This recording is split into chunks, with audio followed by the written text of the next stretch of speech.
오늘도 이른 새벽 주님의 음성을 삼보하며 나오신 여러분 축복하고 환영합니다. 오늘 우리가 읽고 묵상할 성경은요, 출애굽기 29장에서 31장까지입니다.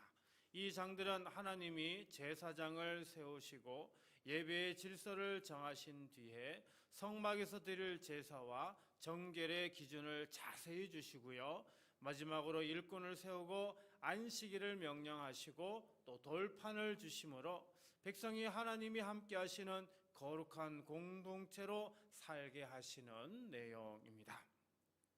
오늘 본문은 회막문 앞 제단에서 드려질 번제에 관한 지침이 이어지고요, 그 예배 질서를 통해 하나님께서 공동체 가운데 어떤 방식으로 역사하실지 방향을 제시합니다. 이제 이 말씀을 따라 하나님이 정하신 예배의 자리로 함께 들어가 보고자 합니다. 38절 말씀입니다. 내가 제단 위에 드릴 것은 이러하니라. 매일 1년 된 어린 양 2마리니. 자, 하나님이 원하시는 예배가 무엇이냐? 가끔 마음이 뜨거울 때, 이럴 때 드리는 예배가 아닙니다. 하나님은 우리가 매일 드리는 예배를 원하시죠. 왜냐하면 우리의 삶은요, 감정처럼 들쑥날쑥하기 때문입니다. 마음이 뜨거운 날도 있지만 지치고 무너지는 날도 있습니다. 그래서 하나님은 신앙을 한 번에 큰 결단에 여기에 맡기지 않으십니다. 하나님은 성막 예배의 첫 기초를 어떻게 해요? 매일에 놓으시고 계신 거죠. 하나님은 하루아침에 큰 탑을 세우기보다 매일 돌 하나씩 쌓아 올리게 하시는 겁니다. 39절입니다. 한 어린 양은 아침에 드리고 한 어린 양은 저녁 때에 드릴지며.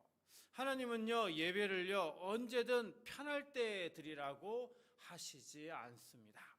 아침에 드리고 저녁에 이렇게 규칙적으로 드리라고 합니다. 좀 더 구체적인 제사 방법은 40절과 41절에 나오지만 핵심은요, 하루의 시작과 하루의 끝을 하나님께 드리라 이렇게 말씀하고 있습니다.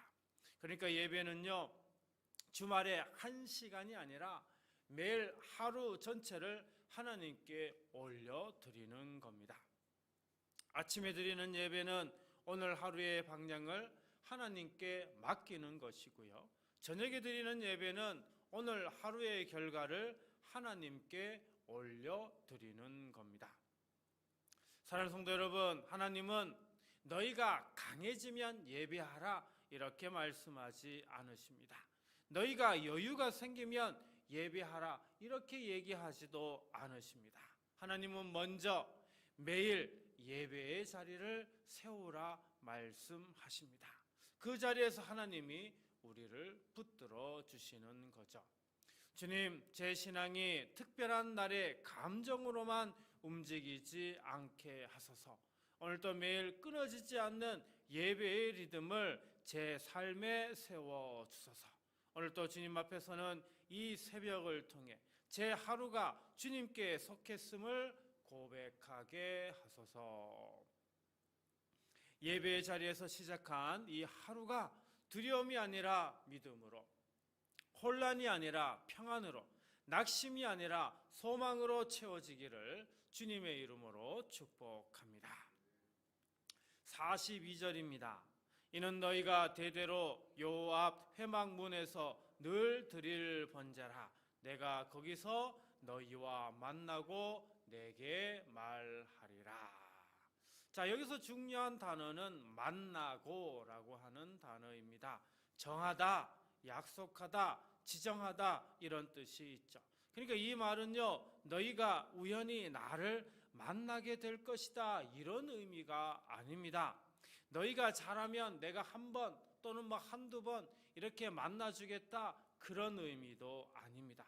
내가 그 자리를 이미 정해 두었다, 내가 너희를 그 자리에서 만나겠다라고 하는 것, 이게 바로 하나님의 약속인 것입니다. 사랑하는 성도 여러분, 이것이 바로 예배의 핵심입니다. 예배는요, 우리가 하나님을 설득하는 시간이 아닙니다. 예배는 우리가 하나님께 제발 좀 우리에게 와주세요라며 끌어오는 그런 시간이 아닙니다. 예배는 오히려 하나님이 정하신 자리로 우리가 나아가서요, 하나님이 약속대로 만나주시고 그리고 말씀하여 주시는 그런 시간인 겁니다. 그래서 4절은 만나고로 끝나지 않고 그 다음에 어떻게 해요? 말하리라, 이렇게 끝나고 말하리라로 이어집니다. 하나님을 만나는 예배에는 반드시 하나님의 말씀이 따라오는 것입니다. 이 말씀이 우리 생각을 정돈하고 감정을 바로잡고 길을 다시 잡아주는 겁니다. 43절입니다. 내가 거기서 이스라엘 자손을 만나리니 내 영광으로 말미암아 회막이 거룩하게 될지라.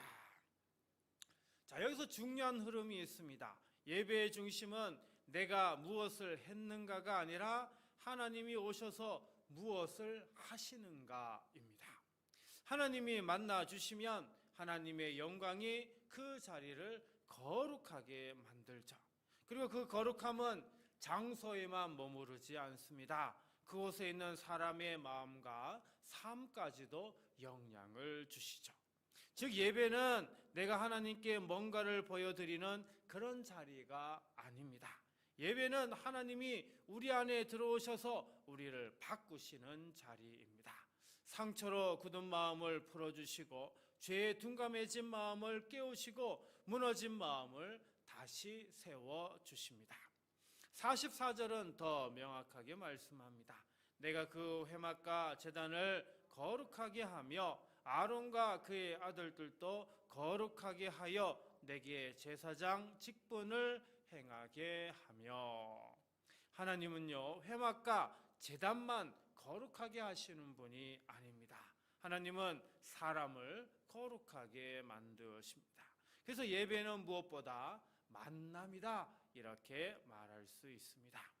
주님, 예배를 단지 무엇을 얻는 시간으로만 여기지 않게 하소서. 주님이 정해두신 만남의 자리임을 믿고 나오게 하소서. 제 마음이 메말라도 저를 만나주시고 말씀으로 저를 다시 살려주소서. 하나님께서 오늘 이 시간 우리를 만나주시고 그리고 말씀해 주십니다. 그래서 오늘 하루 하나님의 임재로 여러분 마음이 든든해지시고 또 마음에 평안이 더해지기를 간절히 기도드립니다. 45절입니다. 내가 이스라엘 자손 중에 거하여 그들의 하나님이 되리니. 즉 하나님께서 이스라엘 자손 중에 거하신다라고 말씀하고 있습니다. 거하신다라고 하는 말은 잠깐 들렀다 가는 방문이 아니라 정착해서 함께 지내는 것, 이런 의미를 가지고 있습니다. 우리는 하나님을 멀리 계신 분처럼 느낄 때가 참 많은데요, 기도해도 응답이 늦고요, 상황이 쉽게 바뀌지 않으면 주님 도대체 어디 계시냐, 이런 생각을 할 때도 있습니다. 그런데 하나님은 내가 너희 중에 머물겠다, 내가 너희와 함께 거하겠다, 이렇게 말씀합니다. 하나님이 우리 가운데 머무르시면 우리의 삶은 더 이상 혼자 버티는 삶이 아닙니다. 신앙은 결국 이 싸움입니다. 나는 혼자다라는 느낌과 하나님이 나와 함께 하신다라고 하는 믿음의 싸움인 것이죠. 46절입니다. 그들은 내가 그들의 하나님 여호와로서 그들 중에 거하려고 그들을 애굽 땅에서 인도하여 낸 줄을 알리라. 나는 그들의 하나님 여호와이니라. 자, 여기서 하나님은 출애굽의 목적을 분명하게 설명해 주십니다.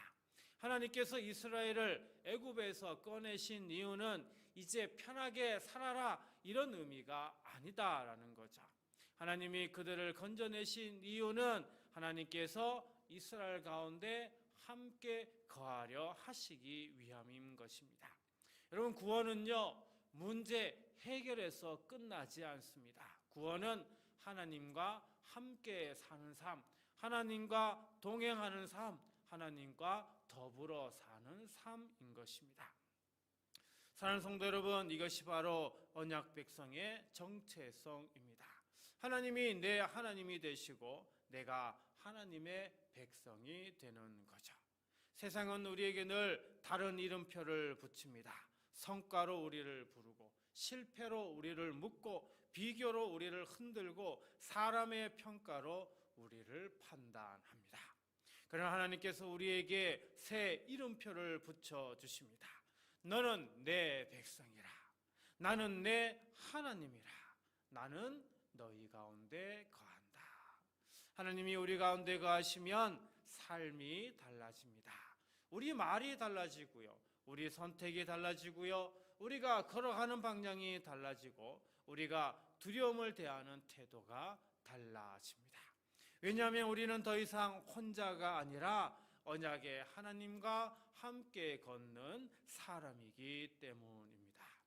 주님, 제가 외로움과 두려움 속에서 혼자라고 느낄 때마다 주님이 내 가운데 거하심을 믿게 하소서. 제가 언약 백성답게 생각하고 말하고 선택하게 하시고 나는 주님의 사람, 주님은 내 하나님이라고 고백하게 하소서.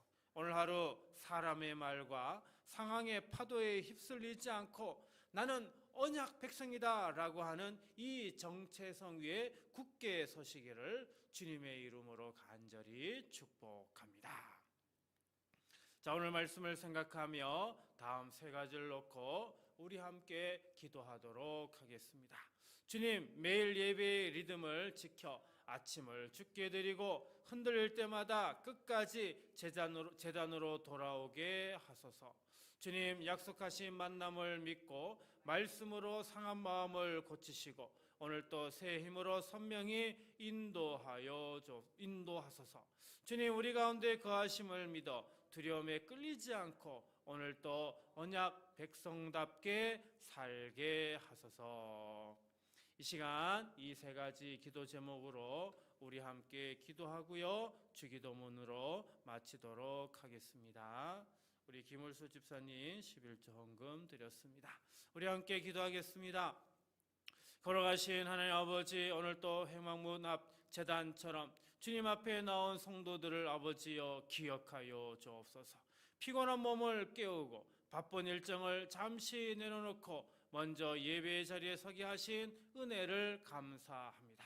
주님, 우리의 신앙이 특별한 날에 감정으로만 움직이지 않게 하시고 매일 예배의 리듬이 끊어지지 않게 붙들어 주옵소서. 흔들리는 날에도 다시 제단으로 돌아오게 하시고 하루의 시작과 끝을 주님께 맡기는 믿음을 허락하여 주옵소서. 주님, 이 예배가 단지 습관이나 의무가 되지 않게 하시고 약속하신 만나의 은혜로 살아나게 하옵소서. 주께서 이 시간 우리를 만나주시고 말씀하여 주셔서 혼란한 생각을 정돈하시고 상한 마음을 고치시며 오늘 걸어갈 길을 분명히 보여주옵소서. 마음이 메마른 성도에게는 새 힘을, 염려가 큰 성도에게는 평안을, 죄책감에 눌린 성도에게는 회개와 회복의 길을 열어주옵소서. 또한 주님, 내가 너희 가운데 함께 하겠다 하신 약속을 붙들게 하시고 성도들이 혼자 버티는 하루를 살지 않게 하옵소서. 가정에 주님의 동행을 더하셔서 부부에게는 사랑과 인내를, 부모와 자녀에게는 대화와 이해를 주시고 일터와 사업장에는 정직과 지혜를 허락하여 주옵소서. 사람의 평가와 상황의 파도에 흔들리지 않게 하시고 오늘도 언약 백성답게 말하고 선택하며 걸어가게 하옵소서. 하나님, 이 시간 11조 헌금 드린 손길이 있습니다. 하나님, 그 손길 기억하여 주시고 그 가정 가운데 어려운 일, 힘든 일, 문제들, 그리고 육신의 연약함, 이 모든 것들 하나님께서 고쳐주시며 하는 모든 일들 가운데 형통의 길을, 가정의 참된 평안과 믿음을 더하여 주옵소서. 이 새벽에 드린 예배를 통해 아버지, 우리 성도들의 마음에 믿음이 더 온전히 세워지게 하시고 하루의 모든 자리에서 주님의 임재를 누리게 하시기를 원합니다. 우리 둔포 성도교회를 붙드시고 예배마다 말씀의 능력과 성령의 세임이 넘치게 하여 주옵소서. 우리의 하루가 주님께 속했음을 고백하며 예수 그리스도의 이름으로 축복하며 간절히 기도하옵나이다.